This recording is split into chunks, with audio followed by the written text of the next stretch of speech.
Good morning, good evening dears. SK edu world में आपका स्वागत है। मेरे प्यारे विद्यार्थियों, आप सभी का मेरे आज की वीडियो में हार्दिक अभिनंदन और स्वागत है।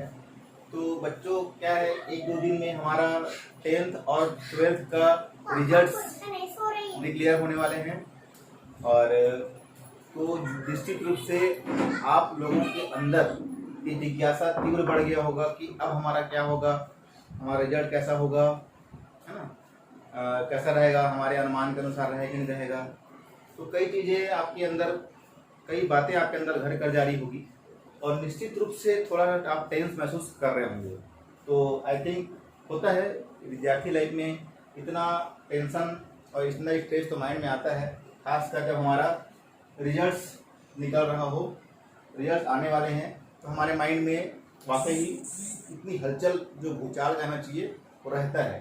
मैं निश्चित रूप से दावे के साथ कह सकता हूँ कि आने वाला 2-3 दिन या ये कह लूँ कि एक हफ्ते, जब रिजल्ट तब तक ना आ जाए तो उस तक हद तक आपके माइंड में कुछ ना कुछ हलचल होती रहेगी और वो बनी रहनी चाहिए, क्योंकि एक विद्यार्थी हो और इतना हलचल ना हो तो विद्यार्थी होने का मतलब भी नहीं है। लेकिन उसको मतलब स्ट्रेस में नहीं लेना है ना। चलिए ठीक है, आप थोड़ा सा टेंस हैं अपने रिजल्ट को लेके, तो उतना है, लेकिन एकदम उसको हावी होने, अपने ऊपर हावी हो जाए या हम टेंशन में आ जाए, ऐसा नहीं होना चाहिए, है ना। आपको चिंतन करना चाहिए, ना कि चिंता करना चाहिए। तो ये दो वर्ड में आप विशेष फोकस करेंगे, चिंतन और चिंता। तो आपको चिंता नहीं होनी चाहिए, चिंतन अवश्य होनी चाहिए कि भाई कितना होगा, कितना मेहनत किए थे तो हमारा क्या परिणाम आने वाला है। चलिए ठीक है, उसको मैं चाह के भी आपके माइंड से हटा पाऊँगा और मैं कोशिश भी नहीं कर रहा हूँ कि आपके माइंड से हटा दूँ। आज मैं केवल आपसे जनरल डिस्कशन करने आया हूँ। बस बहुत दिन से इच्छा हुई थी आपसे बात करूँ, मेरे उन बच्चों से जो खासकर अभी 10th में है और 12th में है और एग्ज़ाम दिए हैं और अपने रिजल्ट का वेट कर रहे हैं। तो प्यारे बच्चों, किसी भी स्थिति परिस्थिति में आपको घबराना नहीं है, टेंस नहीं होना है, क्योंकि मैं आज आपके लिए इस वीडियो में वही चीज़ लेके आया हूँ, है ना। आपको स्ट्रेस मैनेजमेंट मैं किसी और क्लास में बात कर लूँगा। तो मैं आज आपके लिए ये लेके आया हूँ, अगर किसी कारणवश आपके अनुमान पर आपके रिजल्ट नहीं आते हैं या आपके अकॉर्डिंग ही आपका रिजल्ट आ गया, तो दोनों केस में आपके पास क्या क्या ऑप्शन रहेगा और आप क्या कर सकते हैं, ठीक है। तो उन सारी चीज़ों पे अपन डिटेल से बात करेंगे। तो बच्चों, आधा घंटे का समय चाहूँगा आपसे, बड़ा विस्तार से समझिएगा। कोशिश करूँगा कि इस शॉर्ट पीरियड में आपको जितना से जितना मैं लिस्ट लिख दिया हूँ बोर्ड में, ताकि मैं कुछ चीज़ मिस मत करूँ और जल्दी से जल्दी आपको एक टाइम टेबल में फिनिश कर दूँ। जो मैं आपसे बात करने आया वो इतना ही है कि आप टेंस बिल्कुल महसूस मत कीजिए, जो भी होना है वो अच्छा ही होगा और हमारे जितना मेहनत है उसका फल हमको मिलेगा। तो ज़्यादा स्ट्रेस नहीं लेना है हमको। अगर हमारे अनुसार रिजल्ट नहीं आया तो ये सोचना है कि हम कैसे उसको अपने मुताबिक रिजल्ट बना सकते हैं, हमको उस पर फोकस करना है, ठीक है बच्चों। तो अगर रिजल्ट, मैं उम्मीद करता हूँ, मैं दुआ करता हूँ कि आपका रिजल्ट आपके अकॉर्डिंग ही आए। चलिए बच्चों, जनरल बातें करते हैं आपसे करियर काउंसलिंग के ऊपर। आज करियर काउंसलिंग में दूसरा क्लास है मेरा। फर्स्ट इंट्रोडक्टरी क्लास था जिसमें फोकस किया गया था नॉर्मली, ठीक है। तो आज थोड़ा प्रिपेयर होकर आपको समझाने आया हूँ मैं। तो बच्चों, जनरली हमारे पास जो ऑप्शंस होते हैं, ठीक है, करियर ऑप्शंस, तो हमारे पास हम कंफ्यूज रहते हैं। जैसे 10th के बच्चे जो आने वाले हैं ना, वो टोटल कंफ्यूजन में, अभी भी किसी को सेट नहीं कर पाया है कि मुझे क्या लेना है ना, और क्या नहीं लेना है, कौन से सब्जेक्ट में जाना है और कौन से सब्जेक्ट को छोड़ना है, वो डिसाइड नहीं कर पा रहे हैं। अभी किसी से पूछने पर पता चलता है कि सर रिजल्ट आने के बाद बताएंगे क्या लेना है, ठीक है। वो लोग कन्फ्यूजन होता ही है, क्योंकि लाइफ का बहुत बड़ा फैसला है। और जैसे ही 10th का एग्जाम खत्म हुआ था, मैंने अपने बच्चों को बोला भी था कि आप इत्मीनान से 1 महीना 2 महीना सोचिए कि आपको किस फील्ड में जाना है, किस फील्ड में आपको करियर बनाना है, क्या बनना है, ठीक है। तो उसके अकॉर्डिंग ही आपका काम चलेगा। तो बच्चों, मेरा जो आज का मेन मोटिव क्लास है, जो मैं क्लास लेना चाहता हूँ जिसके ऊपर, वो है गोल सेटिंग, ठीक है बच्चों, गोल सेटिंग। तो गोल सेट करना है अपने को, एक लाइफ में गोल सेट करना है, और जब तक हम गोल सेट करेंगे उसके अकॉर्डिंगली हम क्या करेंगे, आगे बढ़ेंगे। जब तक हमारे लाइफ का गोल सेट नहीं रहेगा तो हम कहाँ जा रहे हैं, क्या कर रहे हैं, क्या उद्देश्य है, ये बिल्कुल हमें समझ में नहीं आएगा, है ना, हम उससे अनजान रहेंगे। तो हमको ये प्रयास करना है कि हम अपना गोल सेट कर लें, ठीक है, क्योंकि गोल सेट करेंगे तभी हम प्रॉपर जा सकते हैं, आगे बढ़ सकते हैं, गाइडेंस मिल सकता है। हमको पता ही नहीं है कि हमको बीमारी क्या है ना, तो हम किस चीज़ का इलाज करेंगे। वैसे ही हमको ये पता नहीं रहेगा कि हमको जाना कहाँ है, तो हम पहुँचेंगे कैसे। हम तो बस भागते रहेंगे, निकले इधर इस दिशा में गए, उस दिशा में गए, उस दिशा में गए, लेकिन जाना कहाँ है हम समझ नहीं पाएंगे, है ना, ना कभी हम वहाँ तक के पहुँच पाएंगे। बस यात्रा कर रहे होंगे, ऐसा हो स्थिति बन जाता है। तो हमें बेटा इस स्थिति में बिल्कुल रहना ही नहीं है, हमें क्लियर कट गोल बना कर रखना है और उस गोल को की प्राप्ति के लिए हम प्रयास करेंगे। चलिए, तो सबसे पहले मैं बात करूं, है ना, गोल के ऊपर। गोल पे चलते हैं, फिर बाकी जो चीज़ें लिखी हुई है बारी बारी से आपको समझा दिया जाऊंगा। तो फोकस कर रहे हैं गोल। व्हाट इज गोल, है ना, गोल क्या है। तो गोल मतलब एम बोल सकते हैं, लक्ष्य हमारा, है ना, हमारा टारगेट क्या है, हमारा लक्ष्य क्या है जीवन का। हर छोटे छोटे लक्ष्य होते हैं। तो अगर मैं करियर के बारे में बात करूँ तो मैं क्या बनना चाहता हूँ, कहाँ जाना चाहता हूँ, तो ये मेरा गोल होगा। ठीक है, तो गोल मीन्स हो गया क्या, एम। अगर हमारा देखो, अगर हमारा गोल स्पेसिफिक है, विशिष्ट है ना, निश्चित है और डिफिकल्ट है और कठिन गोल से हमारा गोल है ना, बहुत हार्ड है, उसके लिए बहुत मेहनत चाहिए। तो स्पेसिफिक है और डिफिकल्ट है। तो बच्चे, ये जो हमारा स्पेसिफिक होता है और डिफिकल्ट जो गोल होता है ना, ये हमको अंदर से मोटिवेट करता है, ये हमको अंदर से मोटिवेट करता है और हमारे परफॉर्मेंस को लीड करता है ना, उससे बढ़ाता है, उसे इंक्रीज करता है। अगर विदाउट हम गोल चलेंगे, ठीक है, तो जो हमारा परफॉर्मेंस है ये निखर के नहीं आएगा सामने।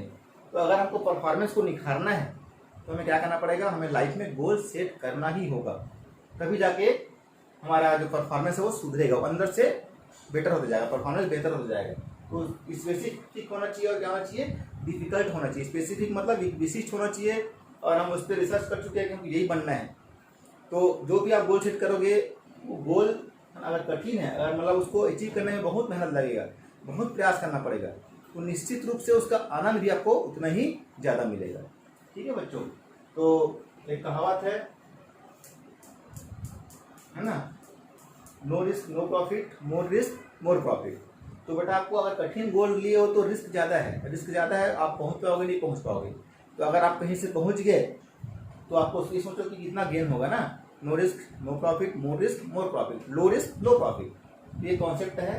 ठीक है, तो उन कॉन्सेप्ट पे अपन करते हैं। तो चलिए अब देखते हैं, है ना, ये हो गया करियर ऑप्शन आपके पास। अगर आप 10th के बच्चे हैं तो आपके पास ये ऑप्शन होगा कि आप कहाँ जाए, आर्ट्स में जाए कि कॉमर्स में जाए कि बायो में जाए कि मैथ्स में जाए।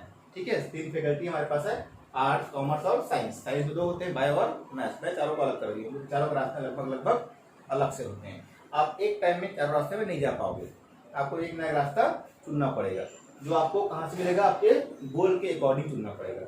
इसलिए बच्चों सबसे पहले लाइफ में आप क्या करो, गोल सेट करो।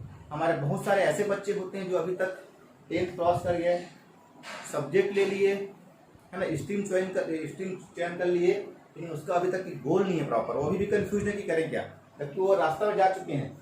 बायो वाले बायो रास्ते में चल पड़े हैं, मैथ्स वाले मैथ्स रास्ते में चल पड़े हैं, कॉमर्स वाले कॉमर्स रास्ते में और आर्ट्स वाले आर्ट्स रास्ते में, लेकिन अब भी वो कंफ्यूजन की स्थिति में है। ठीक है, कि अब आगे क्या करेंगे। तो ये मैंने कुछ बनाया हुआ चढ़ाई आपके लिए समझाता हूँ, how to set your goals. तो हम कैसे अपने गोल्स को सेट करें, है ना, कैसे अपना लक्ष्य बनाएं। तो अपना लक्ष्य बनाने के लिए हमको क्या क्या करना पड़ेगा, कैसे सेट करें। अब सोचिए भाई, इसमें कैसे कर सकते हैं, हमारी, है ना, हमारी कैपेसिटी।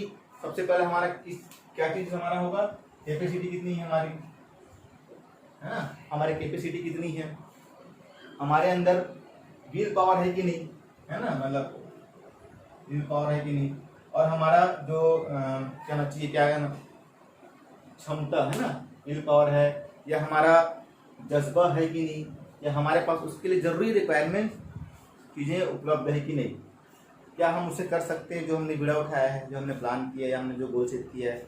तो उस सारे चीज आपको गोल सेट करने में मदद करेंगे। How to set your goals. ठीक है बच्चों, तो गोल्स सेट करने में आपको अपनी चीजें, है ना, सारी चीजें आपको देखना पड़ता है। और इसमें मैं मनी, पैसा को नहीं बोलूँगा, जो पैसा वाला है वही आगे बढ़ेगा, ऐसा मेरा मानना बिल्कुल नहीं है। हाँ, पैसा जरूर फैक्टर है, कहीं ना कहीं अफेक्ट करता है हमारी लाइन को, लेकिन वो डिसाइड नहीं करता है ना, अफेक्ट जरूर करता है, मैं ये नहीं बोल रहा हूँ कि बिल्कुल पैसा का रोल नहीं है, पैसा का रोल तो है, लेकिन अगर हम अच्छे से पढ़ेंगे, अच्छे लगन से पढ़ेंगे तो कहीं ना कहीं कोई ना कोई हमको सहायता करने वाला अवश्य मिलता है और हमको वहाँ तक के पहुँचा देता है। ठीक है, हमने बहुत सारे एग्जाम्पल्स देखे हुए हैं, पढ़े हुए हैं, सुने हुए हैं, तो उसके बेस पे मैं ये बिल्कुल दावे के साथ कह सकता हूँ कि पैसा बिल्कुल मैटर नहीं करता है, क्योंकि आज के हमारी जनरेशन में कई सारे ऐसे हो गए हैं जो सहायता कर देते हैं। तो पैसा कुछ हद तक अफेक्ट करता है लेकिन डिसाइड नहीं करता है, तो आपके डिपेंड करता है। ठीक है, फिर उसके बाद कहता है how to achieve your goals. अब हम बात कर लिए कि चलो हम गोल सेट कर लिए, गोल के अकॉर्डिंग ही हमने क्या किया, अपना स्ट्रीम चुना, इनको कॉमर्स में जाना है कि मैथ्स में जाना है कि ड्रामा में जाना है कि साइंस में जाना है। फिर हम क्या करेंगे, जब हमारा स्ट्रीम गोल चयन हो गया, गोल के हिसाब से हमने ये बना लिया, फिर हम देखते हैं कि हम इस गोल को अचीव कैसे करें, गोल को अचीव कैसे करें। तो गोल को अचीव करने के लिए हमें क्या चाहिए, हमें टोटल पूरा फोकस होना चाहिए हमारा, है ना, कि हम टोटल जिस मकसद को पाना चाहते हैं उस पर फोकस्ड रहें, उससे हटे नहीं, बिल्कुल केंद्रित रहें उसके ऊपर, है ना। मतलब एक लक्ष्य टारगेट बना लिए, मतलब बना लिए, इसको पाना है मतलब पाना है, किसी भी हालत में पाना है, तो बिल्कुल फोकस्ड होना है आपको। फिर अपन डिसिप्लिन, अब फोकस है तो ऑटोमेटिक सारी चीजें होने लगेगी, है ना। डिसिप्लिन, अब उस फोकस के अकॉर्डिंग मुझे पता है कि मुझे आज, है ना, मतलब मेरे को डॉक्टर बनना है, मेरे को इंजीनियर बनना है, तो मेरे पास एक सिलेबस है, एक कोर्स है, उसको पूरा खत्म करना पड़ेगा। उसको खत्म करूंगा तो दिख रहा है, उसका बुक का साइज दिख रहा है, उसमें कितना पढ़ना है, कितने किताब, कितने राइटर को मेरे को मेंशन करना है, तो उसके अकॉर्डिंगली मेरा एक टाइम टेबल सेट हो जाएगा ऑटोमेटिक, कि 4 घंटा पढ़ना है, कि 6 घंटा पढ़ना है, कि 8 घंटा पढ़ना है, कि 10 घंटे पढ़ना है। फिर वो मेरा एक प्लान बन गया और उस प्लान के हिसाब से रोज मैं मेहनत करूंगा, तो वो डिसिप्लिन कहलाएगा। डिसिप्लिन मतलब नियमितता, अनुशासन होना चाहिए, है ना। आपको सेल्फ डिसिप्लिन होना पड़ेगा, कोई आपके पीछे नहीं पड़ेगा, कोई आपको चौकीदारी नहीं करेगा, ठीक है, आपको सेल्फ डिसिप्लिन होना पड़ेगा। फिर है विल पावर, ये 3 चीजें बेहद जरूरी है आपके गोल्स को पाने के लिए। बहुत सारे फैक्टर्स हैं लेकिन मैं बेसिकली मेन मुद्दे पे बात कर रहा हूँ। विल पावर, विल पावर क्या, आपकी इच्छा शक्ति कितनी है, आपके अंदर जुनून है कि नहीं उस चीज को पाने के लिए। ये 1 साल आप टॉप हुए तो अगले साल नहीं भैया मेरे को नहीं बनना है, रास्ते बदल दिए, फिर अगले में कुछ गया, फिर कुछ नहीं हुआ, फिर बदल दिए, तो ऐसा नहीं होना चाहिए। विल पावर है, नहीं चाहिए मतलब चाहिए, जिद होता है ना, एक तो बचपना में जो बाल हट कहते हैं, वैसी तरह आपको जिद करना पड़ेगा, मुझे यही बनना है, मुझे यही करना है। एक बार फ्लॉप हुआ कोई बात नहीं, फिर से मैं सेकंड बार ट्राई करूंगा, ठीक है। तो इतने बार भी आप ट्राई करें लेकिन आपकी जिद खत्म नहीं होनी चाहिए। जब तक जिद पूरी ना हो तब तक के आपको लड़ते रहना है, संघर्ष करते रहना है। ये होता है विल पावर। ये 3 चीज मेरे अनुसार, सबका अपना अपना व्यू है, बट मेरे अनुसार ये 3 चीज बहुत ही ज्यादा जरूरी है हमारे गोल तक के पहुंचने में। गोल सेटिंग, आप गोल सेटिंग, है ना, चलिए goal setting means creating a direction in life. हम गोल सेट कर लिए हैं तो एक तरह से क्या कर लिए हैं, अब अपने लाइफ को, अपने करियर को हम दिशा प्रदान किए हैं, है ना। तो गोल सेट करना मतलब क्या होता है, creating a direction in life, अपने लाइफ को दिशा प्रदान करना होता है। फिर हमको पता है कि हमको इसी दिशा में जाना है, तो हम अंततः किसी भी स्थिति में हम पहुंच जाएंगे। जैसे हमने देखा अभी लॉकडाउन की स्थिति थी, गाड़ी बंद कर दिए, ट्रेन बंद हो गई, एरोप्लेन बंद हो गया, बसेस बंद हो गई, ट्रक बंद हो गई, फिर भी मजदूर थके नहीं और अंततः वो गिरते पड़ते कैसे भी स्थिति में अपने घर को पहुंच गए। 2 दिन, 3 दिन, 4 दिन, 7 दिन तक के लगातार बिना खाए चले।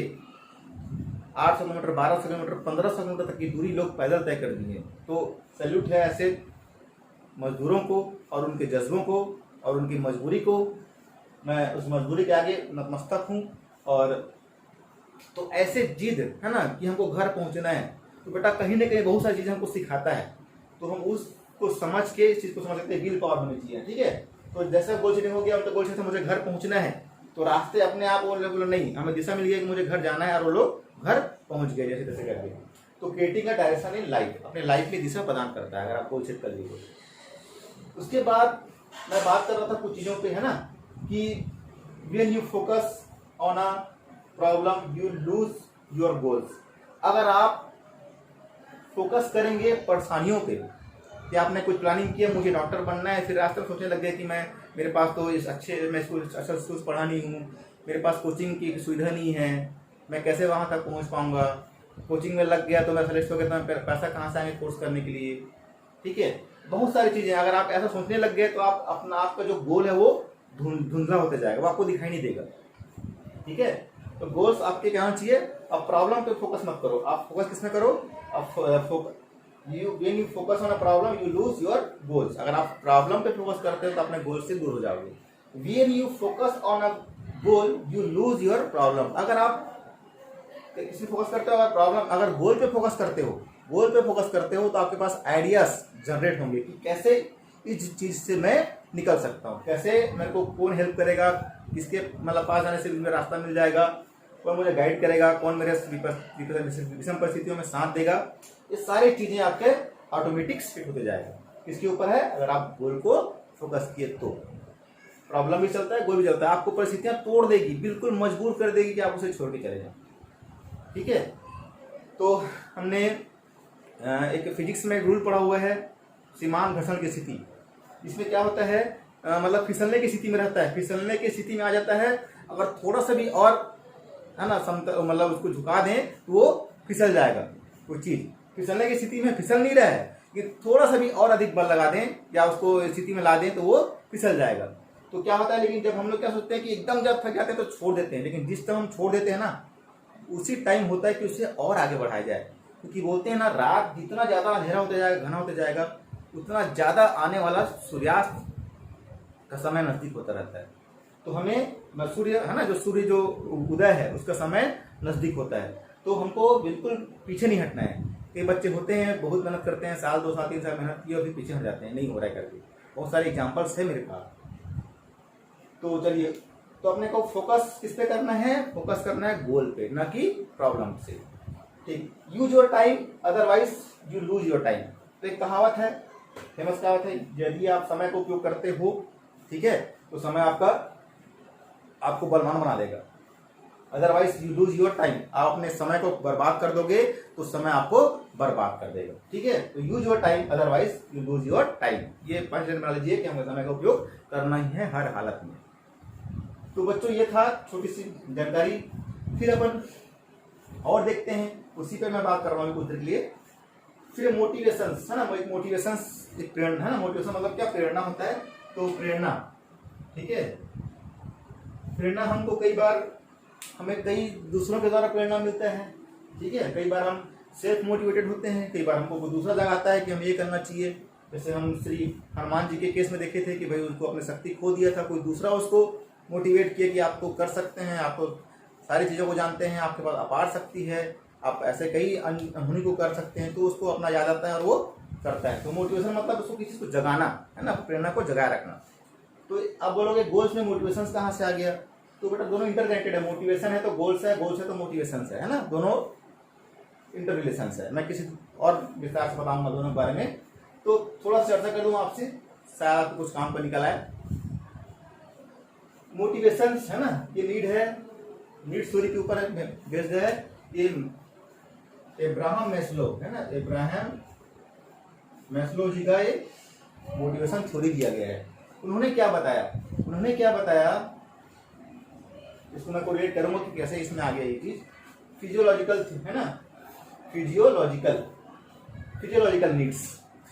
नीड्स। आदमी का जो नीड्स जब पूरा होता है ना, तब वो आगे के सोचता है।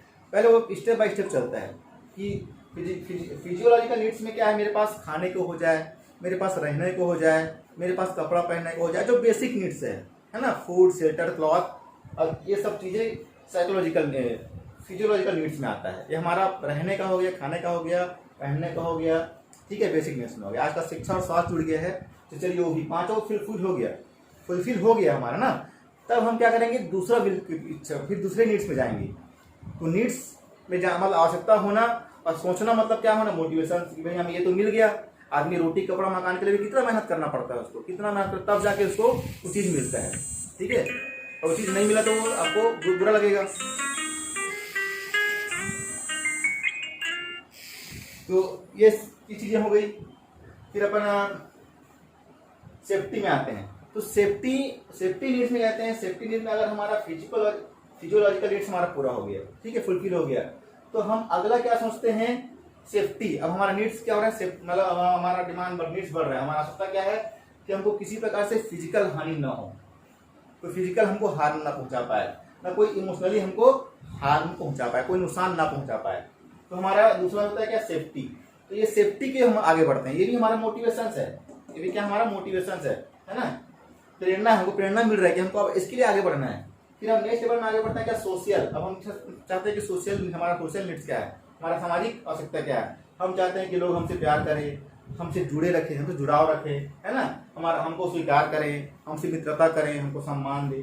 तो ये हमारा सोशल नीड्स हो गया। फिर आदमी सोशल, अब क्यों आपको कोई सम्मान देगा, क्यों आपसे कोई प्रेम करेगा, क्यों आपको कोई जुड़ाव रखेगा, ठीक है। तो ये सारी चीजें कहीं ना कहीं आपको गोल में लेके सेट कर दूंगा मैं। देखिए, तो सोशल नीड्स हो गया, समझते रहिए बस। फिर है स्टीम नीड्स हमारा। स्टीम नीड्स हमारा क्या होता है, एक होता है इंटरनल, है ना, हमारा इंटरनल होता है। इंटरनल नीड्स क्या होता है, सेल्फ रेस्पेक्ट, हमारा खुद का आत्मसम्मान है ना, जिसमें कोई किसी प्रकार से कोई चोट पहुंचाएगा या कोई हमें कुछ भी ऐसा हमें लगता है, भले सामने वाला कुछ ही बोल रहा है, प्यार से बोल रहा है, उसके मन में वो चीज नहीं है, लेकिन हमको कई चीजें बुरी लग जाती है, और बुरी लगने के बाद हम अपने आप को कंट्रोल नहीं कर पाते। हमारा कितना भी क्लोज रहे, चाहे हमारे माँ पिताजी क्यों रहे, भाई बहन क्यों न रहे, हमारा एकदम क्लोजेस्ट टीचर क्यों न रहे, या हम जिसका आदर करते हैं वो क्यों न रहे, लेकिन अगर आपका सेल्फ रेस्पेक्ट कहीं ना कहीं अगर आपको चोट पहुंचा रहा है, तो निश्चित रूप से आपके मन में पीड़ा होगी, और पीड़ा निकल आता है। तो सेल्फ रेस्पेक्ट, ठीक है, अपना आत्मसम्मान। फिर ऑटोनॉमी, स्वतंत्रता, स्वायत्ता, मतलब खुद से मैं कर सकूं, खुद अपने आप में कर खड़ा हुए, खुद अपना डिसीजन ले पा रहे हो आप। एंड अचीवमेंट्स, ठीक है, अचीवमेंट्स, कुछ उपलब्धि हो उसका, वो भी चाहता है वो, ठीक है, अपना ऑटोनॉमी, स्वायत्ता हो वो चाहता है, तो सेल्फ रिस्पेक्ट बने वो चाहता है। इंटरनल फैक्टर हो गया। तो एक्सटर्नल नीड्स में क्या हो गया, स्टेटस हो, उसकी पहचान हो, उसका समाज में, गांव में, देश में उसको एक पहचान मिले, है ना, एक उसको लोग अटेंशन दे, उसको लोग देखे, सुने, समझे। तो हम कई एक्टर के बारे में बात कर सकते हैं, है ना, जो हमारे बीच बहुत पॉपुलर है, जैसे श्री अमिताभ बच्चन जी, आप बारे में सभी जानते हैं, है ना, वो अब उनको लेके सोचिए, आपको सारी चीजें समझ में आ जाएगा। फिर है सेल्फ एक्चुअलाइजेशन। फिर जब इंसान के सारे नीड्स पूरे हो जाते हैं, 1 2 3 4 नीड्स पूरे कर लेते हैं, तो होता है सेल्फ एक्चुअलाइजेशन। उसको अपने ऊपर, स्वयं के ऊपर वो होता है, मतलब कहना चाहिए आत्म सचेतता कहना चाहिए, ठीक है। वो उसमें कहता है the drive to become what one is capable. फिर वो ये जान लेता है, समझ पाता है कि मेरे अंदर कितनी कैपेबिलिटी है ना, मैं कितना कर सकता हूँ अपने देश के लिए, अपने राज्य के लिए, अपने परिवार के लिए, अपने समाज के लिए, और फिर वो उसी के अकॉर्डिंगली काम को करते रहता है। उसको किसी की आलोचना, है ना, किसी की आलोचना से या किसी की प्रेरणा से या किसी के प्रोत्साहन से या किसी की पीठ पर हमारे से उसको ज़्यादा फर्क नहीं पड़ता, वो अपने कैपेबिलिटी के हिसाब से चीज़ों को करता है। तो बच्चों, ये चीज़ मुझे कहीं ना कहीं लगता है कि अगर मेरे अंदर ये चाहत है, मैं चाहता हूँ मेरे ये नीड पूरा हो, ये नीड पूरा हो, ये नीड पूरा हो, ये नीड पूरा हो, या ये नीड पूरा हो, तो मुझे कहीं ना कहीं लाइफ में कुछ गोल सेट करना पड़ेगा और उस गोल तक के पहुंचना पड़ेगा, ठीक है ना। तो जो आदमी जब सेट होता है ना, तो उसी को आदमी इज्जत देता है, उसी के सारे नीड्स पूरे होते हैं, ठीक है। तो मेरा एक गोल है, और उस गोल को बीच बीच में पाने के लिए मुझे कोई ना कैसे मोटिवेशन चाहिए, और मोटिवेशन के बगैर मैं अपने गोल तक के नहीं पहुंच पाऊंगा, ठीक है। तो ये था छोटा सा इससे रिलेटेड, मुझे लगा आपको बताना चाहिए, ठीक है। ये हो गया। फिर उसके बाद मैं आता हूँ अपने मेन चीज पे। बच्चों बताया था 10th 12th रिजल्ट इस निकलने वाला है, उसके बाद वो चॉइस करते हैं कि हमें क्या सब्जेक्ट लेना है, क्या नहीं लेना है। तो प्यारे बच्चों, आप बिल्कुल चिंता मत करें, आपको जिस विषय में, है ना, जिस विषय में आपको ऐसा लगता है कि विषय मेरे नज़दीक है, इस विषय को मैं आसानी से पढ़ लूँगा, आसानी से समझ पाऊँगा, इसमें बिना रोके टोके मैं आगे बढ़ जाऊँगा, मुझे किसी की ज़रूरत नहीं पड़ेगी, है ना। तो आप यहाँ तक तो 10 तक पहुँचते पहुँचते इतना तो आप स्वयं जानते हैं कि किस विषय को मैं लेके पढ़ सकता हूँ, है ना।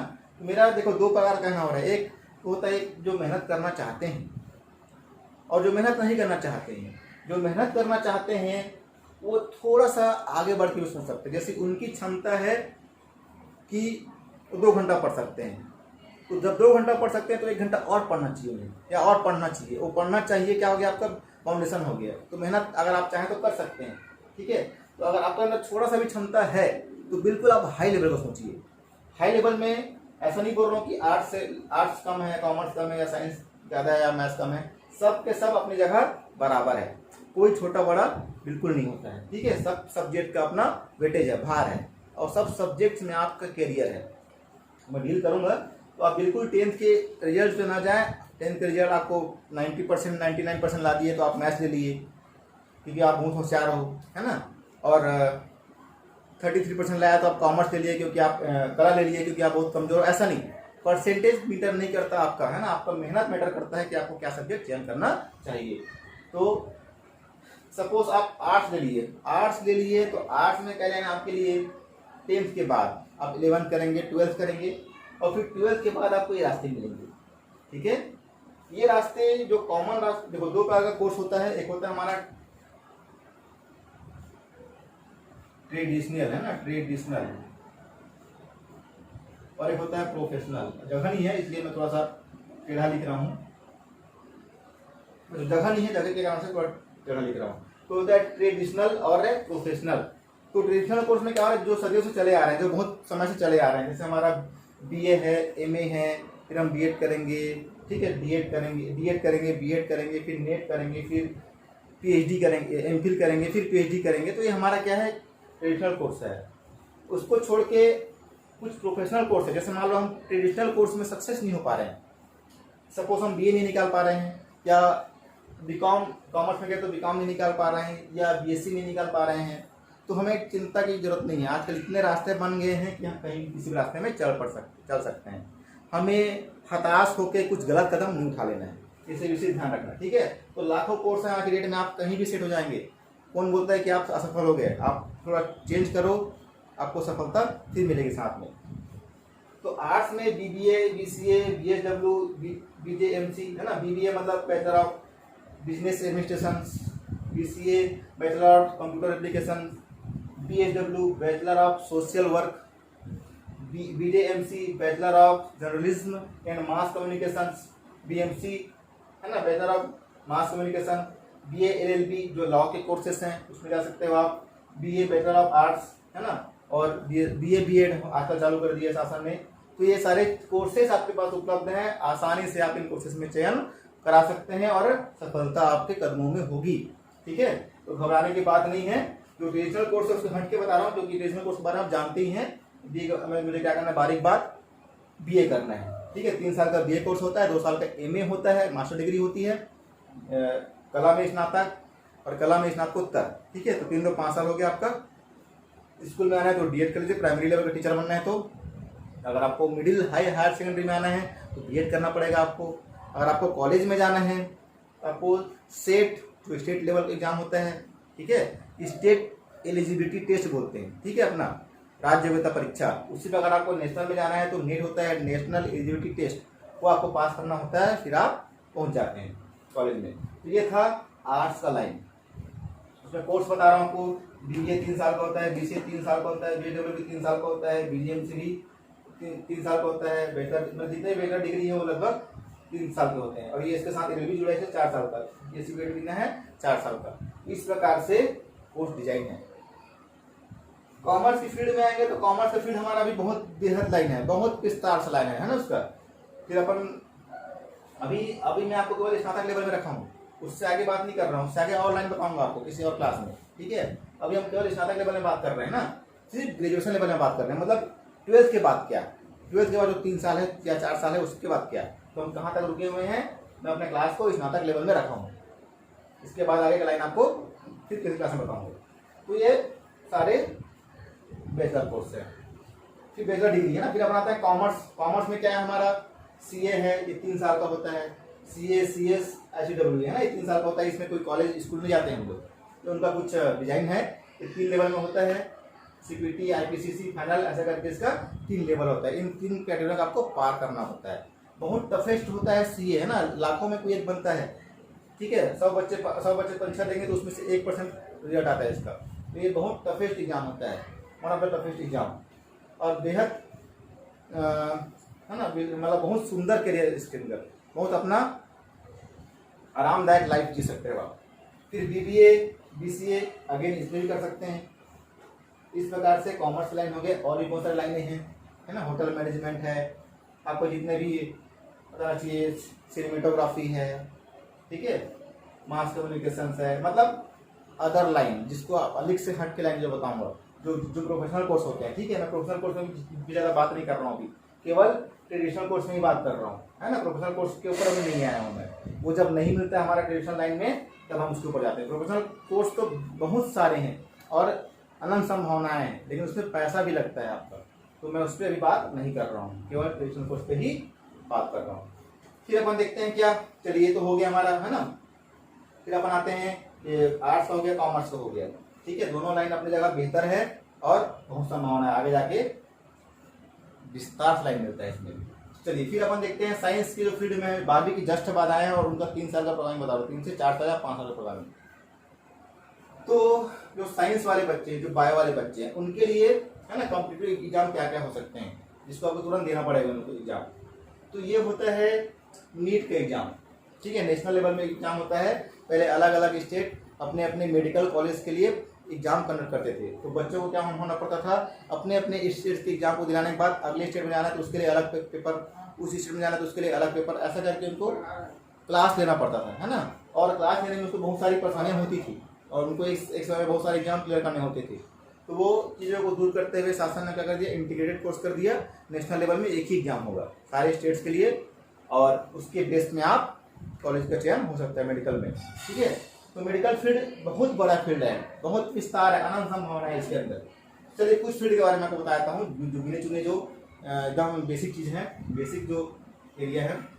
एमबीबीएस, एमबीबीएस का हमारा कोर्स होता है bachelor of medicine and bachelor of surgery, ठीक है। तो इसमें हम क्या देखते हैं, ये हमारा 5.5 साल का कोर्स होता है, 5.5 साल का कोर्स है, 5.5 ईयर्स का। और इसके अंदर हम पूरा एमबीबीएस की एग्जाम ले लेते हैं, है ना। फिर हमारा बीडीएस कोर्स होता है, bachelor of dental surgery, bachelor of dental surgery, ये 4 साल का कोर्स है। फिर है BHMS, bachelor of homeopathy medicine surgery, ठीक है। तो ये हो गया आपका होम्योपैथी के ऊपर। फिर है bachelor of Ayurvedic medicine, bachelor of Ayurvedic medicine surgery. तो टोटल एमबीबीएस अगर हम यहाँ नहीं, चलिए ठीक है, थोड़ा देर बाद BUMS है ना, बैचलर ऑफ यूनानी मेडिसिन सर्जरी। तो ये 4 कैटेगरी हैं जो नीट के एग्जाम पे बेस है, नीट के स्कोर पे बेस्ड है। अगर आपका अच्छा रिजल्ट आता है, अगर आप टॉप में चयन होते हैं, ठीक है, इसके अगर इसमें टॉप में चयन होते हैं, आप इसमें अच्छा स्कोर कर पाते हैं इन नीट के एग्जाम में, तो उसके आधार पे आपको ये 4 लाइन मिलता है। टॉप किए तो एमबीबीएस, ठीक है, जिसमें एम्स है और जो प्रतिष्ठित मेडिकल संस्थान है वहाँ आपको एडमिशन होता है। फिर उसमें रैंक जैसे जैसे नीचे आता जाएगा उसके आधार पे आपका चॉइस है, डेंटल में जाना है कि होम्योपैथी मिलेगा, क्या आपको आयुर्वेदिक मिलेगा, कि यूनानी मिलेगा। ये इसके नीट के स्कोर पे बेस्ड है। आप देख पा रहे होंगे यहाँ भी 5.5 साल का है, ये भी 5.5 साल का, ये भी 5.5 साल का, ये भी 5.5 साल का, तो इक्विवेलेंट है। तो हमें ऐसा नहीं कि अगर हम एमबीबीएस नहीं कर पाए तो हमारा आप करियर खत्म हो जाता है, नहीं, हमको ऑप्शन और भी है वहाँ पे। जो बच्चे 12th के बाद, है ना, मैं ये सब क्यों बता रहा हूँ कि आप 12th के बाद कोचिंग करने जाएंगे या तो घर से बैठ के ऑनलाइन एग्जाम अटेंड करेंगे, ऑनलाइन ट्रेनिंग प्रोग्राम अटेंड करेंगे या किसी कोर्स से जुड़ेंगे और फिर एग्जाम देंगे। और अगर आप सेलेक्ट नहीं हो पाए तो हमें क्या करना चाहिए, है ना। तो हमें पहले बात तो गोल हमारा सेट है, हमको बदलना नहीं है। फिर भी अगर कहीं से कहीं को बदलना पड़ गया तो हमारे उसी फील्ड में हम रह सकते हैं, ये है बताने का मकसद। चलिए फिर इसके अलावा अगर आप यहाँ चूक गए, बहुत मेहनत की है, 2 साल 3 साल मेहनत की है, 4 साल मेहनत की है, लेकिन आप नहीं लग पा रहे हो, तो आप जान गए भाई कि आपके लेवल से बाहर हो गया, आपने एक टफेस्ट लेवल तक की मेहनत किया और फिर भी लगा कि भाई अब नहीं कर पा रहे हैं, तो नहीं कर पा रहे तो स्विच कर दो। 3 साल 4 साल देख लिए, बहुत देख लिए, है ना। मैंने 1 साल ड्रॉप लिया, 2 साल ड्रॉप लिया, 3 साल ड्रॉप लिया, लेकिन अब नहीं लग पा रहा है तो, है ना, कमिटेड सुसाइड, या तो फिर मैं कुछ करूँ, निराश हो जाऊँ, पढ़ाई छोड़ दूँ, ऐसा नहीं। वो नॉलेज आपका कहीं वेस्ट नहीं जाएगा। वो नॉलेज आपका बेहतर से बेहतर दूसरे अगर आप चयन करोगे तो वहाँ आपको सपोर्ट करेगा और एकदम से सपोर्ट करेगा, है ना। 2 साल 3 साल में कोई फर्क नहीं पड़ता, तो बिल्कुल निराश होने की जरूरत नहीं है अगर आप सफल नहीं हो पा रहे हैं तो। ये बच्चे ऐसे होंगे, मेरे पढ़ाए बच्चे ऐसे भी हैं जो अभी भी अपने मुकाम तक नहीं पहुंच पाए हैं, जो कोशिश कर रहे हैं नीट का, है ना। 2 साल 2 अटेम्प्ट हो गए, 3 अटेम्प्ट हो गए, 2-3 साल से बिल्कुल मेहनत कर रहे हैं लेकिन अभी भी नहीं लग पाई है, तो उनको भी निराश नहीं होना है, रास्ते अभी भी बचा है हमारे पास। फिर अपन आते हैं क्या बीडीएस पे देखेंगे, है ना। तो बीडीएस हमारा बीडीएस हो गया, सब बता दिया आपको, 3 साल कोर्स है ना, डेंटल सर्जरी के ऊपर है। फिर अदर एरिया है, और कौन सी एरिया है मेडिकल में, अगर हम यहाँ सफल नहीं हो पाए तो अब और हमारे पास कोई रास्ते है कि नहीं, बिल्कुल रास्ते हैं। हमारे पास नर्सिंग का रास्ता है। नर्सिंग में क्या होता है ना, जो बीएससी नर्सिंग होता है, एक होता है जीएनएम, है ना, ये भी नर्सिंग का रूप है, जीएनएम एएनएम, तो ये भी स्वास्थ्य कार्यकर्ता होते हैं, ठीक है। जीएनएम 3 साल का होता है, एएनएम 2 साल का होता है, और ये जो बीएससी नर्सिंग होता है ये 4 साल का होता है। मतलब जो नर्स होते हैं, है ना, तो नर्सिंग का दवाई देना है या बेड में ड्यूटी करना है, ठीक है, मतलब कैसे मैनेज करना है हॉस्पिटल को, तो पूरे नर्सेस के थ्रू होते हैं। तो ये मेन करना चाहिए, तो ये लोग का बहुत रोल रहता है उस हॉस्पिटल के, जो हॉस्पिटल के जो कहना चाहिए जो ट्रीटमेंट है या उनका जो पॉपुलरिटी है उस पर इनका बहुत बड़ा हाथ होता है। तो नर्सिंग में आपका बेहद अच्छा फ्यूचर है, ठीक है। तो ये बीएससी नर्सिंग 4 साल का, जीएनएम 3 साल का, एएनएम 2 साल का होता है। इन सबका अपना एग्जाम होता है, एग्जाम कंडक्ट होता है, उनमें आप जा सकते हो, ठीक है। इसका अलग से एग्जाम कंडक्ट होता है, जैसे यहाँ हमारा नीट, ये सारी चीजों के लिए नीट हो गया, अंडर यूजी है ना, यूजी पीजी लिखा हूँ मैं, यूजी के लिए ना, अंडर ग्रेजुएट के लिए बता रहा हूँ, पीजी के लिए बारे में बात ही नहीं कर रहा हूँ, किसी भी लेवल में पीजी को नहीं बता रहा आपको। चलिए फिर अपन इसको देख लिए, फिर देखते हैं फार्मेसी। फार्मेसी में क्या होता है, पीपीएचटी, ठीक है, पीपीएचटी, ये तो नर्सिंग का डायरेक्ट एग्जाम होता है, नर्सिंग एग्जाम निकालते हैं, वैसे फार्मेसी का होता है पीपीएचटी, ठीक है। उसके थ्रू ये एग्जाम होता है, ये 3 साल का कोर्स होता है।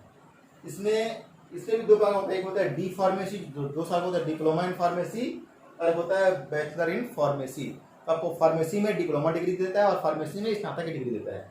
तो ये होता है क्या, बीपीटी, किसमें, फार्मेसी में, ठीक है। क्या होता है बीपीटी, बीपीटी क्या, bachelor of physiotherapy, bachelor of physiotherapy. ये भी लगभग 4.5 साल का कोर्स होता है और ये भी जस्ट एमबीबीएस के इक्वल ही होता है, ठीक है। फिजियोथेरेपी में बहुत मेहनत चाहिए, पढ़ाई आप कुछ भी कोर्स शेयर कर लो, पढ़ाई आपको उतना ही मेहनत करना पड़ेगा, जितना आप यहाँ मेहनत करोगे उतना ही आपको यहाँ मेहनत करना पड़ेगा, उतना ही आपको यहाँ मेहनत करना पड़ेगा, क्योंकि आपको अपने फील्ड में पारंगत होना है। क्योंकि अगर आप अपने फील्ड में पारंगत नहीं है तो आपको खुद से सेटिस्फेक्शन नहीं मिलेगा, आपको खुद से सेटिस्फाइड होना चाहिए। आपका जो युद्ध है कि आपकी जो लड़ाई है या आपको जो संघर्ष है आपके अपने आप से है, सेल्फ से है, कि मुझे और बेटर करना है, मुझे बेटर से बेटर करना है, मरते दम तक बेटर करना है और बेटर बन के ही मैं यहाँ से जाऊँगा, ये आपके अंदर लाना है आपको, ठीक है। तो मेहनत आपको हर जगह उतना ही करना पड़ेगा, मेहनत में कहीं कम नहीं है। कला ले तो कम मेहनत करना पड़ेगा, कॉमर्स ले तो कम मेहनत करना पड़ेगा, या इससे इसमें आएगा तो कम मेहनत नहीं, बिल्कुल नहीं, मेहनत आपको बराबर करना पड़ेगा। फिर है bachelor of occupational therapy, occupational therapy. Physiotherapy क्या होता है, फिजियोथेरेपी में थोड़ा सा आपको डिटेल कर दूं कि कई लोग का अस्थि प्रॉब्लम आ जाता है ना, उसके हाथ पैर में प्रॉब्लम आ जाता है, तो फिजियोथेरेपी के जरिए उनको हम क्या करते हैं, ठीक करते हैं। तो भी एक कैटेगरी होता है ना, मतलब कई चीज़ें जो मेडिसिन में ठीक नहीं हो पाता फिर वो एक्सरसाइज के थ्रू हम लोग को ठीक करवाते हैं। ऑक्यूपेशनल थेरेपी उसमें भी बहुत सारे होते हैं, माइंड काम नहीं कर रहा है आपका, है ना, कई बच्चे जो ऑटिज्म है, सेरेब्रल पॉलिसी है, ठीक है, या जिसका माइंड काम नहीं कर रहा है, ठीक है, आप माइंड है, या तो बिल्कुल माइंड बिल्कुल काम नहीं कर रहा है, तो ऐसे बच्चों के लिए हम लोग ये ऑक्यूपेशनल थेरेपी भी से काम करते हैं, उनको सिखाते हैं, उनको जीवन जीने की कला सिखाते हैं।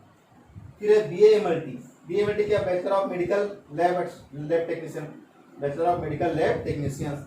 इसमें हमको 3 साल के लिए फिर वही कोर्स होते हैं, बहुत सारे टेक्नीशियन होते हैं, टेस्ट होते हैं, तो हमको इस कोर्स के जरिए वो टेस्ट में हमको मिलता है ना, हम टेक्नीशियन बन जाते हैं, और उसी मेडिकल फील्ड में ही, मेडिकल इंडस्ट्री में ही है। तो हम लेने चले जो बायो लिए थे तो बायो फील्ड में ही रखे होंगे।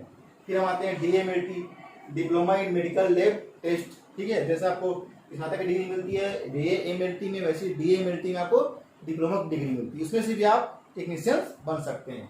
तो ये हमारा है, ये 1 साल का कोर्स होता है और ये 3 साल का कोर्स होता है, ठीक है। उसके बाद कुछ और परीक्षाएं हैं, तो अलग अलग है ना, यूनिवर्सिटी इसको कंडक्ट कराता है, होता है डीम्ड यूनिवर्सिटी, मतलब बहुत पॉपुलर होता है जो, ठीक है, NIT के जैसे ही डीम्ड होता है, डीम्ड यूनिवर्सिटी में हमारा होता है, डीम्ड होता है ना। तो डीम्ड यूनिवर्सिटी में GIATM विशाखापट्टनम में है ये, और गेट करके उसका एग्जाम कंडक्ट कराते हैं हम लोग। उस एग्जाम के थ्रू आपको ये चीज़ और मिल जाता है, ऑप्शन मिल जाता है। क्या ऑप्शन है, BSc एनेस्थीसिया, 4 साल का कोर्स होता है। एनेस्थीसिया आप जानते हो, जैसे कि किसी को ऑपरेशन हो रहा है, ऑपरेशन थिएटर में ले गए हैं, OT थिएटर में ले गए हैं, तो ऑपरेशन करने से पहले उनको बेहोश करना पड़ता है, ठीक है। तो उसके हालात में हम लोग बहुत सारी चीज़ चेक करते हैं, क्या इसको ऑपरेशन दिया जा सकता है, एनेस्थीसिया के जरिए हम लोग सारी चीज़ों को आकलन करते हैं कि ऑपरेशन के लायक है बंदा कि नहीं है, सारी चीज़ चेकअप होता है। तो एनेस्थीसिया है ना, उससे पहले क्या होता है, एनेस्थीसिया होता है, तो उसके लिए भी हर चीज़ तो डॉक्टर नहीं कर सकता, उसके लिए भी क्या होता है, टेक्नीशियन होते हैं। तो कौन सा होता है वो, BSc एनेस्थीसिया के जरिए होता है। ये भी 4 साल का कोर्स है, बेहद इंपॉर्टेंट और बेहद मेहनत वाला, मतलब लगन वाला फील्ड है ये, ठीक है। तो आपका बहुत बड़ा करियर है इसमें। फिर होता है रेनाल डायलिसिस। अब देखें डायलिसिस वगैरह कराते हैं, जैसे किसी से किडनी काम नहीं कर रहा है तो वहाँ पे डायलिसिस वगैरह में जीते हैं हम लोग, तो ये उसके अकॉर्डिंग फील्ड है ना, इसका विस्तार और भी है। ऑप्टोमेट्री मतलब ये आई के फील्ड में, नेत्र के फील्ड में है ना, जैसे कि आई स्पेशलिस्ट होता है उसके अंडर में ये काम करता है, उनका पूरा चेकअप करना, उनका टेस्ट करना, उनका उसके संबंध में जानकारी देना कि हाँ इसका आई कैसा है, फिर वो उसके हिसाब से डॉक्टर उसको मेडिसिन लिखता है। तो ये ऑप्टोमेट्री में भी बहुत बड़ा स्कोप है। आप इसको बीएससी ऑप्टोमेट्री होता है ना आई के संबंध में, तो ये आप एक तरह से डॉक्टर के जस्ट इक्वल हैं। फिर होता है क्लिनिकल माइक्रोबायोलॉजी। क्लिनिकल माइक्रोबायोलॉजी में हम देखते हैं विभिन्न प्रकार के टेस्ट होते हैं, उनको हमको रिजल्ट्स देना होता है, ठीक है। तो क्लिनिकल बायोलॉजी में बैक्टीरिया है ना, जीवाणु, रोगाणु, ये सब सूक्ष्म जीवाणु जितने भी हैं उनको हम खोज करते हैं कि इसको परेशानी क्या है, ब्लड के थ्रू या यूरिन के थ्रू या स्टूल के थ्रू। तो इस प्रकार से ये सारे टेस्ट होते हैं क्लिनिकल माइक्रोबायोलॉजी में और हम यहाँ से प्राप्त करते हैं। फिर होते हैं रेडियोलॉजी एंड इमेजिनेशन। रेडियोलॉजी में आप समझ गए है ना, अब आपका एक्सरे हो रहा है, आपका एमआरआई हो रहा है, आपका सीटी स्कैन हो रहा है, जितने भी हम किट देखते हैं हॉस्पिटलों में टेस्ट करने के लिए, बीमारी को पकड़ने के लिए, वो इसके अंदर आ सकता है हमारा रेडियोलॉजी एंड इमेजिनेशन है ना। तो इमेजिनेशन, तो ये सारे कोर्सेस हैं जो मेडिकल इंडस्ट्री में हमको जमा सकता है और बिल्कुल हम कहीं ना कहीं तो हम सेट हो ही जाएंगे, इसलिए निराश होने की बिल्कुल आवश्यकता नहीं है। आप आइए क्रॉस करके आपको ये इंतजार कर रहा है। तो बच्चों ये हो गया इतना फील्ड, ठीक है। अब मेरा एक फील्ड बच जाता है मैथ्स का फील्ड, जिसको मैं शॉर्ट में निकालने का प्रयास करूंगा, समय काफी हो गया है। तो देखिए अब मैथ्स के बच्चों के लिए क्या होता है, तो मैथ्स के बच्चों के लिए तो लाइन की कमी नहीं है, बेहद लाइन है, आप जहां देखो वहां लाइन है आपके लिए, ठीक है। सब्जेक्ट का राजा कहा जाता है, ठीक है। तो मैथ्स लिए मतलब आप कहीं ना कहीं सेट तो हो ही जाएंगे, ये मान के चलिए। तो मैं सबसे पहले बात करता हूँ इंजीनियरिंग के बारे में, ठीक है। और बाकी बहुत सारी लाइनें हैं, जो मेन जो लाइन आप जाना चाहते हैं मैं उस पर फोकस कर रहा हूँ। इंजीनियरिंग के जो लाइन है, बीएससी है, एमएससी है, एमफिल है, पीएचडी है, नेट है, सेट है, ये तो आप करेंगे है ना। अगर ये लाइन हमारा ट्रेडिशनल लाइन होता है, उसी में मैं और थोड़ा सा आगे एडवांस, अगर आप बहुत ज़्यादा बनना चाहते हैं, मैथ्स फील्ड को जीना चाहते हैं मैथ्स में, तो उसके लिए क्या क्या फील्ड होता है, एक हमारा होता है इंजीनियरिंग है ना, जिसमें बी और बीटेक की डिग्री मिलती है। किसकी डिग्री मिलती है, बी एंड बीटेक की डिग्री मिलती है। तो बी और बीटेक की डिग्री हमको कैसे मिलेगी, हम इंजीनियर कैसे बन पाएंगे, इनके जरिए बन पाएंगे है ना, बैचलर ऑफ इंजीनियरिंग और बैचलर ऑफ टेक्नोलॉजी, ठीक है। तो कैसे मिलेगा हमको, ये मिलेगा ज्वाइंट इंट्रेंस एग्जाम के थ्रू, ज्वाइंट इंट्रेंस एग्जाम के थ्रू मिलेगा हमको। ये कैसा होता है मैं आपको बता दूं, फिर इसके बारे में आऊंगा। तो जेईई में 2 लेवल होते हैं, एक होता है मेंस, एक होता है एडवांस। तो हमको मेंस में क्या करना होता है, मेंस जो हमारा होता है वो 2 साल में 2 बार कंडक्ट कराता है, सीबीएसई है ना, किसको कराता है, इसको सीबीएसई कंडक्ट कराता है, 2 बार कंडक्ट कराता है। और इसके स्कोर के आधार पे हमें कॉलेजेस मिलते हैं, ठीक है। इंजीनियरिंग कॉलेजेस है, कुछ एनआईटी है नेशनल लेवल पे, तो हमको कॉलेज मिलता है, इसके स्कोर पे बेस पे मिलता है। फिर हम अटेम्प्ट है ना, इसको कितने बार अटेम्प्ट कर सकते हैं, इसको हम 6 बार अटेम्प्ट कर सकते हैं, 6 टाइम अटेम्प्ट कर सकते हैं, ठीक है। इसे कौन दे सकते हैं, इसे 11th और 12th के जो मैथ्स के जो स्टूडेंट है, जो फिजिक्स केमिस्ट्री मैथ्स लेके पढ़ रहे हैं, वो बच्चे दे सकते हैं, ठीक है। ऑनलाइन एग्जाम होता है और एक क्वेश्चन तो है कि 90 क्वेश्चन होता है, 30 केमिस्ट्री का, 30 फिजिक्स का, 30 मैथ का। तो उसके बारे में ज़्यादा बताना ठीक नहीं, जब आप पढ़ोगे तो कोर्सेस चेंज हो जाएगा। फिर ऑटोमेटिक आप देखोगे। फिर होता है एडवांस लेवल में क्या होता है, एडवांस लेवल में हम जब जाएंगे तो हमको क्या, देखो एडवांस लेवल, इसका जो मेंस होता है वो आपको एनआईटी में और इंजीनियरिंग कॉलेज में कॉलेज लाएगा। और इसका जो हाईएस्ट जो इसमें स्कोर लाएगा, जो अच्छा लेवल में स्कोर लाएगा, उसको एक लेवल और पार करना पड़ता है, एडवांस लेवल। ये दो लेवल में होता है ना। ये भी क्या होता है, इसको 2 परत में होता है, 2 बार में होता है ये सेकंड लेवल एग्जाम। इसमें कौन बैठ सकता है, और इस पे क्रॉस करने से क्या होगा, इसके क्रॉस करने से आपको आईआईटीज, जो हमारे भारत के जो आईआईटीज हैं, उसमें आपको उससे आपको बीटेक की डिग्री मिलेगी, है ना। ये कौन कौन लोग बैठ सकते हैं, ये 75% जो 12th में लाएगा, जनरल या ओबीसी का होगा, वो 75% लाना अनिवार्य है।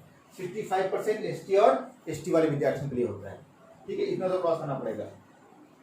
उसकी एज 25 ईयर्स होनी चाहिए, मैक्सिमम एज। मेन के स्कोर पे डिपेंड करता है, ठीक है। टॉप मोस्ट जो 1 लाख से जो 1.5 लाख विद्यार्थी होते हैं, वो लोग इस परीक्षा में बैठते हैं। जो टॉप 1.5 लाख या 2 लाख के बीच में जो विद्यार्थी आए हुए हैं ना, उसके अनुसार वो लोग इसमें बैठते हैं और उसमें से कुछ सीटें जो हैं उसमें से फिर वो निकलते हैं और उतने लोग जाके सेलेक्ट होते हैं। तो ये है, ये साल में 2 बार होती है, इसका भी इसमें भी हम 2 बार अटेंड कर सकते हैं इसको।